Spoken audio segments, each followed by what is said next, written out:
picks Obama's Surgeon General. Did I say that right? Surgeon General? Obama's Surgeon General advises Burger King. What do you expect? She herself should stop eating a little on the burger. She looks like she could use a diet. Imagine this. Her job as a Surgeon General is to help Americans to get thinner and healthier. She advises Burger King. That's all. She ought to stop chomping on the cheeseburgers herself. She might lose a little weight. She might look a little better.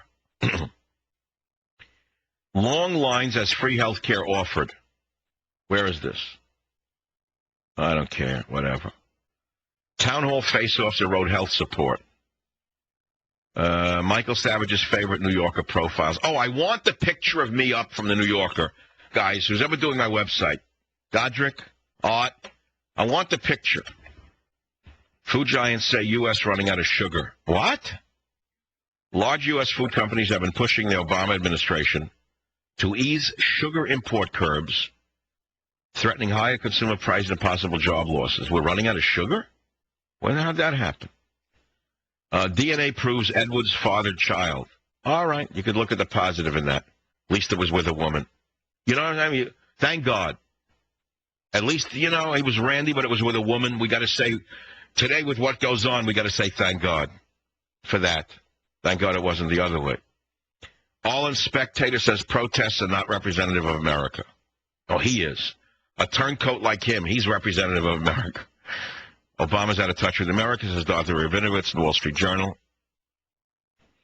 Illegal alien debate at heart of litter case. Oh, wow. In other words, they're leaving litter all over the Arizona desert? That can't be so. They all come in to work. They're just oppressed minorities. Cheney uncloaks Bush frustration. Not interested. I was not a big Cheney guy in the Cheney era. Widespread use of psychiatric drugs on foster kids. Oh, boy. Ooh, powerful mind-altering drugs to manage unruly kids. Like I'm shocked. The whole foster care business is a racket. It doesn't mean there aren't a few sincere people, but boy, oh boy. Then on the bottom we have a pinup. Not dirty. And it's a picture of a 1950s girl, a pinup with a sweater on, sweater girl. And I wrote the 50s weren't so prudish. They cut the picture off. Why'd you cut it off at the bottom? She wasn't showing anything down there. There was no camel, whatever. I'm just showing you how beautiful girls were in the 50s with the pink sweater and all of that. You think the girls today are beautiful, and they are. There was always beautiful women all through the ages going back to whatever. The first cave woman who put a little pig grease in her hair was already a beauty. But I'm saying in the 50s they were beautiful too. Savage. The Savage Nation. He's got a lot of passion. He's funny. Really right on top of things. Talk 910. KNEW. I'm satisfied as long as I get my I kid. don't like these songs, truthfully, as a kid. I wasn't into them. Looking back now, all right, some of them are okay. Corny, I don't understand it. Turn it off, please. It gives me the creeps, just remembering certain images from that time. This is the Savage Nation. We're talking about the matzo balls of wrath or the grapes of wrath, whichever you prefer. Let's go to Los Angeles. Stan, welcome to the program. What's on your mind? Dr. Savage, you mentioned, going to the live chicken market as a kid, and yes, plenty of people out there that have that experience. They're the last of a generation. But my dad had a live chicken market, and it was kosher and non-kosher. Where? What city? In what city? Jersey. And people would say it was a slower time. Women weren't working, and it was mainly the old-timers, people from Europe. Because yes, of course, even the younger women at that point wouldn't go into a live chicken market, but you grew up in it? Well, I mean, I used to help out on Sundays, and that was my dad's livelihood, and my grandfather's before him, the chicken market. Who cut the chicken's head off? You did? Well, no, my father, what they did was they'd slit the throat, and you'd pass out. You have no air. It was humane. I don't know where I went in the Catskills. It must have been in Hurleyville. I don't remember where. They cut the head off, and the chicken ran, and then blood spurted out. Oh, no, not at our place. But so this guy must have been a sadist, this butcher that I knew. I knew something was wrong. But here's what your mom got. You got the feet. You got the neck. This is what you That's right. You got the chicken. That's right. That's right. What's the good of making a soup without feet? There's nothing in it. Exactly. And it's like a sterilized chicken that you throw in the water. Nothing comes out. There's no broth. The broth comes from the feet. All of the good stuff is in all the organs in the feet. Skin was white because it was corn-fed. And they were natural chickens in those days.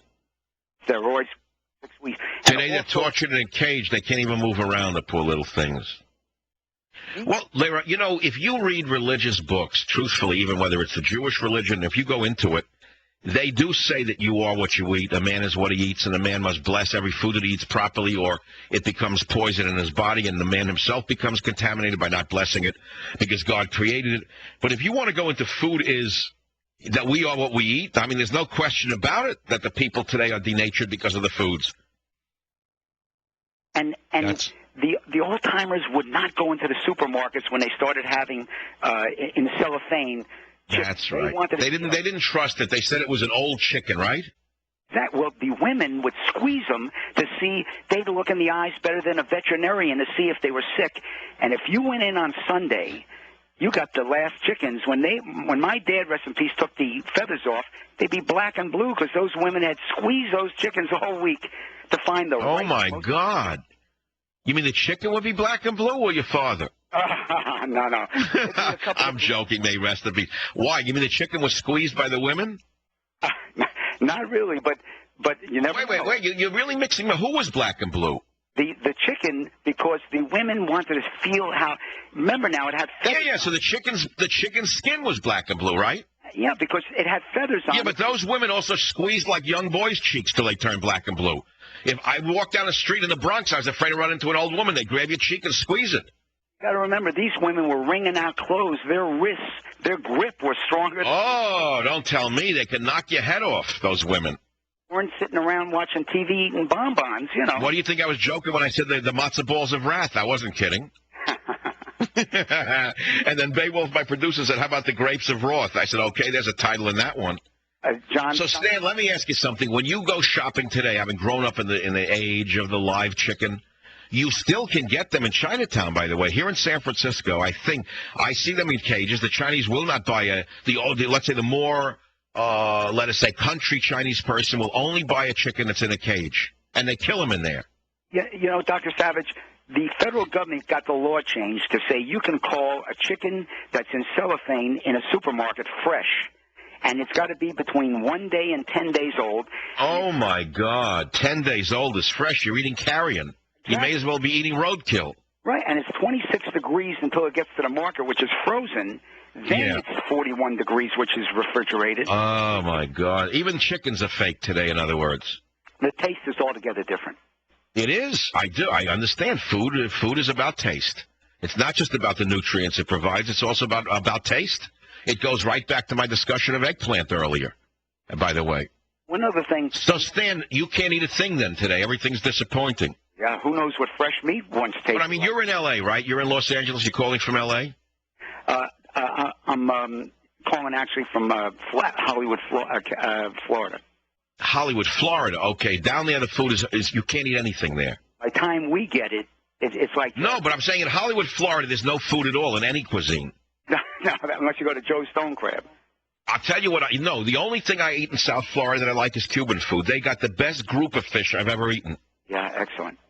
Oh, my God. There was a place I was eating in when I was there.